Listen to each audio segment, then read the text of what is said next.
Okay everyone, welcome back to another video on the channel. Today we're back on GT Sport and we're back with the FIA Manufacturers race at Lego Maggiore, the very short version of the track in the Group 3 cars. So I'm obviously driving Porsche in the Manufacturers Championship for this season. Going through the grid there, Josette did a very good qualifying set, putting himself in P2, but he did have very good pace. We did actually run a practice race with Josette and he was a fair bit faster than myself through the race distance, like about 6-7 seconds faster. So I kind of knew that it was just a case of just picking up some solid points here. Obviously in this season, 5 out of your 10 results count, so you've got to be quite consistent in picking up decent points. This was slot number 1 in terms of the races out of all 3. I'm starting in P8. The qualifying positions times are not stated there yet at the moment because I didn't record until we got to about P16, I think it was. But I managed a 44.0 pretty much flat. It wasn't a particularly great lap. I was a bit frustrated, but P8, there's opportunities. I was going with a bit of an alternative strategy. Some people were doing the same thing as myself. A one-stopper, starting on the hard tyres, using as much slipstream from cars in front to start the race and save some fuel, and then go straight onto the mediums after your pit stop, and then that was it. Just a one-stopper, see if we can gain some places and see how that goes in this race. Now there was many other variations of the strategy you could run. You could run a two-stopper starting on the medium or starting on hard. You could run a one-stopper starting on the medium. There was quite a nice strategy range in this race. It wasn't the longest race, to be fair. I think the overall distance was just over 20 minutes. Normally the FIA races now are a little bit closer to 30 minutes. I think the race that is going to be on Saturday is actually, I think it's over 30 minutes. However, I won't be doing that because the Porsche is pretty poor around that track in the wet conditions. It's just got no race straight line speed, so it loses, I think, over a second on the straight. So this is the start of the race. Starting from P8, you can see getting ready to put that mixture into a high setting there, because we're going to obviously use, while we're on the rolling part of the track, we're going to go to mixture 6. This is just to save every little bit of fuel that we can save, because we want to be in the pit stop for as short amount of time as possible. You can see getting it ready into one mixture there, because I wasn't sure if the car was going to start on this corner, and it looks like it is. And you can see having to be a bit careful there, nearly losing traction, but just about get away. We see WDP behind me losing control of the Golf on that exit of the corner, something that I had to be a little bit careful with, and spinning out. As now we've got a nice little gap to Williams Coquet in the Mercedes AMG, which is going to be a very, very strong car. We saw it in the practice sessions, a very good car throughout in terms of fuel saving, in terms of tyre wear. It was doing a great job as we now follow Felix in the other Porsche in front of me there. So the aim really is to try and make sure I finish ahead of Felix, really. I'd say that was the aim of this race. As we got Veloz James in the Alpha. I think the Alpha was quite strong over a lap. However, I don't think it was particularly strong on the fuel side of things around this layout. So this will be an interesting race, how this pans out, different strategies people take. I felt it was quite a safe option to go with the fuel saving. Start on the hard tyre and just stay with these cars in front of you for as long as possible. You can see that RC Spider in the lead in the Lamborghini has already pulled out a bit of a gap. It looks like P1 and P2 were possibly starting on the medium tyre and going for a much more aggressive approach to this race and building themselves up a gap, which probably would be the best way to do it if you can get that gap. It's all reliant on other drivers starting on the hard tyre, which a lot of people would have known was going to happen. So I think they did the right thing, starting on possibly the medium tyre at the front of the grid and just going aggressive, build themselves up a gap, and then put another set of mediums on, build themselves even bigger gap up, and they'll find themselves enough time probably to refuel towards the end of the race. That'll be interesting if that strategy works for them, as we're just managing to stay with the LX Phoenix there, staying in the slipstream, doing a lot of short shifting. You can see I'm using the slipstream just to keep that shifting down to a minimum. I'm leaving it in one mixture at the moment. There's no need to really go into two mixture. I'm just keeping the revs just short of halfway on the bar that builds up, just to try and make sure that we save as much fuel as possible. You can see in the rear view mirror, Williams Coquet in that Mercedes is looking very aggressive. My guess is at this stage of the race he's probably going to be on the softer compound tyre, so I did presume that he was on the racing mediums and not the racing hard tyre. You can see he's looking very aggressive through the corners, a lot of grip into the apex of the corners, which you could see in the mirror. But in front of us we've got a lot of battling. I knew Calster will be starting on the hard tyre also in this race, so I knew that he would be holding them up. So the good thing for me is the pace isn't that strong. It's comfortable at the moment. It's enabling me to save fuel as much as possible as we skip through to lap 5.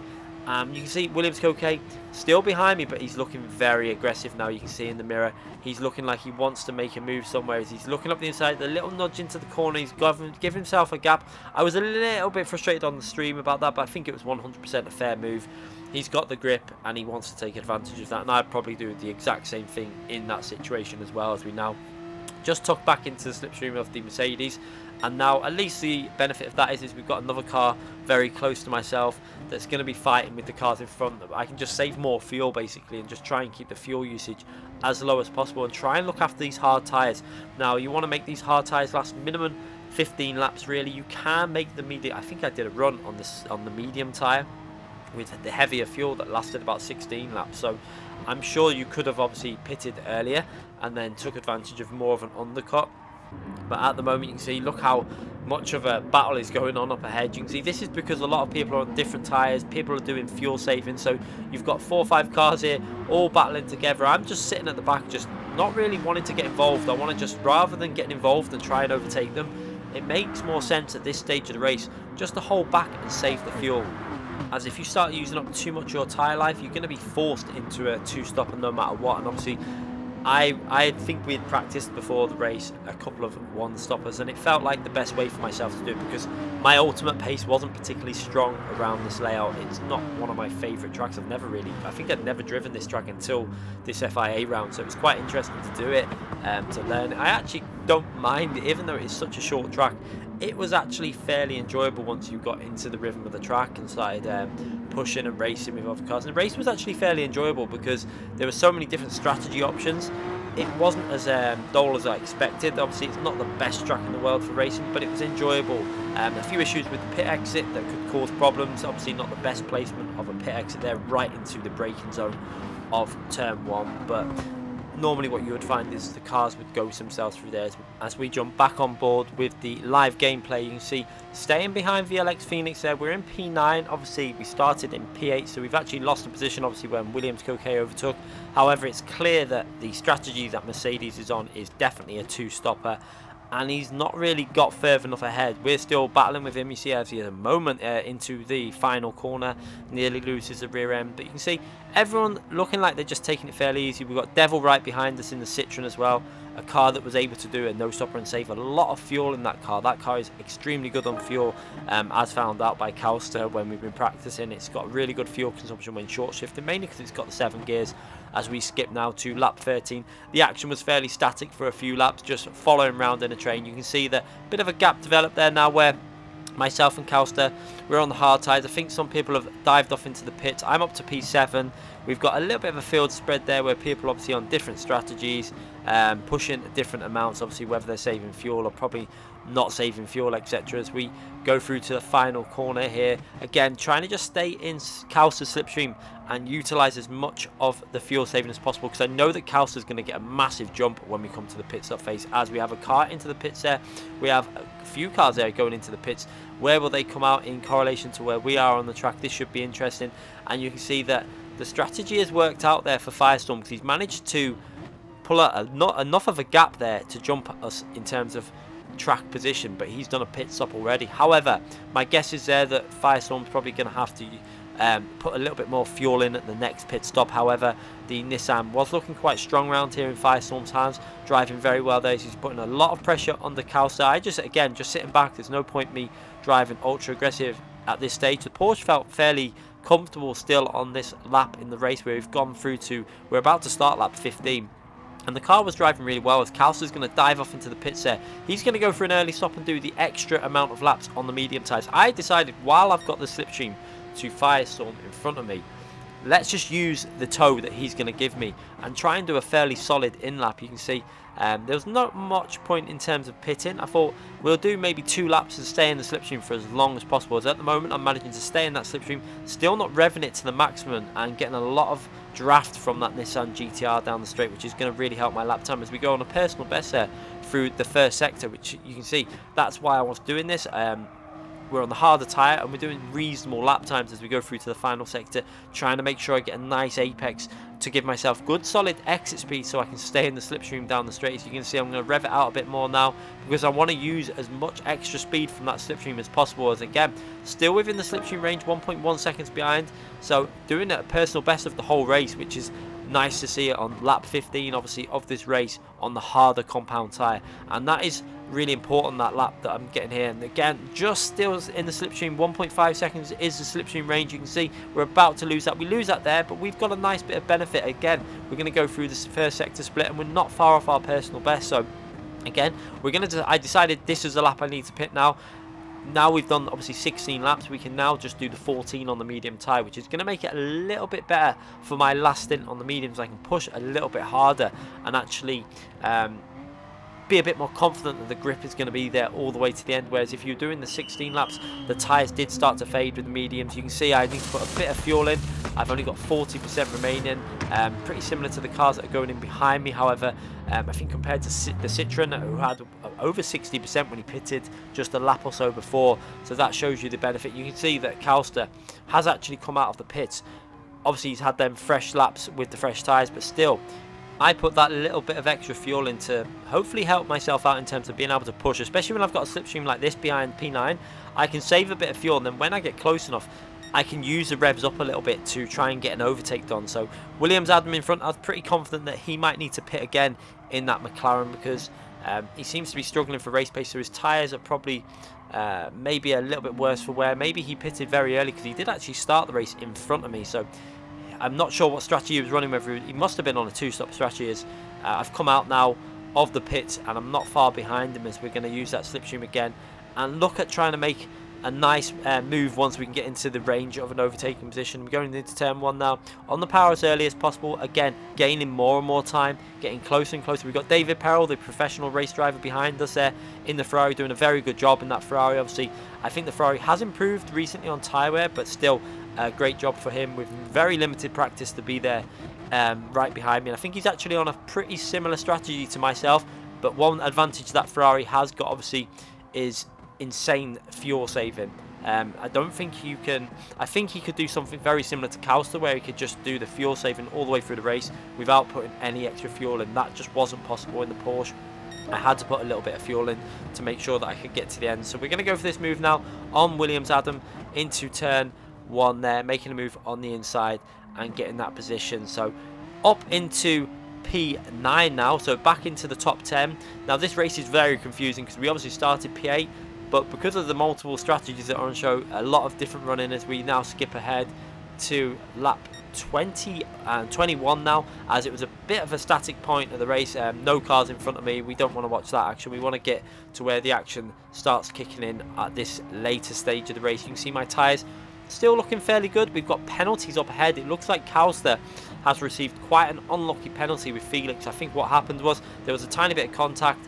Felix grazed the wall on the outside and Calster picked up quite a big penalty for literally nothing. I'd be quite frustrated if I was Calster in that situation, but Calster's going to take that position back. It looks like Felix there giving that position back. I mean, I don't think Felix needed to do that because it wasn't his fault that Calster got the penalty. It was actually just he just ran wide. It wasn't like a deliberate thing, but very nice to see him do that. But I don't think it was necessary. That was more the game's fault. I think he should have kept on with the strategy he was actually going to be running as we go into turn 1, because I think that Felix was actually on a two-stop strategy, so he would have had to pit again anyway.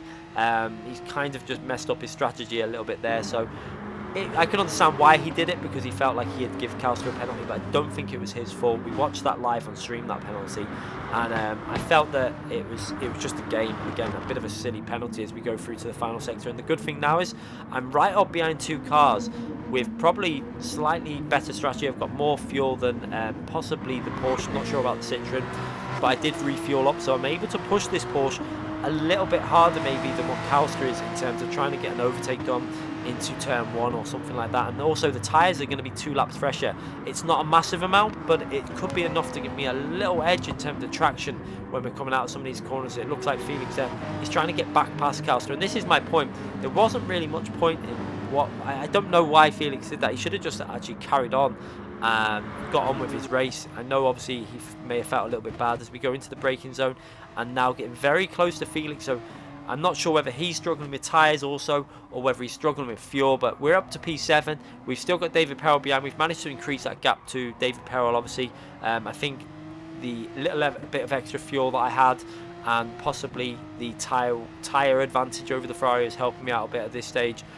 Just pushing now to see if I can make a move on these two cars in front. If I can get myself into the top 5, I'd 100% be very happy at this track that I don't really know. Obviously, it doesn't take much to practice it, but I've never raced it before, and it's not really my favourite track, but it is enjoyable to be at and race around as we're very close into this final sector now. This was pretty much the very difficult corner. This is one of the more difficult corners you're going to come across on a lot of tracks. You can't take too much of the curb in case you hit the yellow sausage, the orange sausage curb, and it will kick the rear out. As we see more cars going into pits with very low fuel values there. Is VLX Phoenix going to go into pits now? No, he's going to stay out front and not at least one more lap, and be interesting to see what strategy he's on. I wasn't sure at this stage whether he was on a same strategy as me and Kauster, but able to push a little bit more. Maybe he did more fuel saving in the early stint. I really wasn't too aware of what was going on as we now power our way down the power section. This is where the Porsche was a little bit weak compared to some other cars.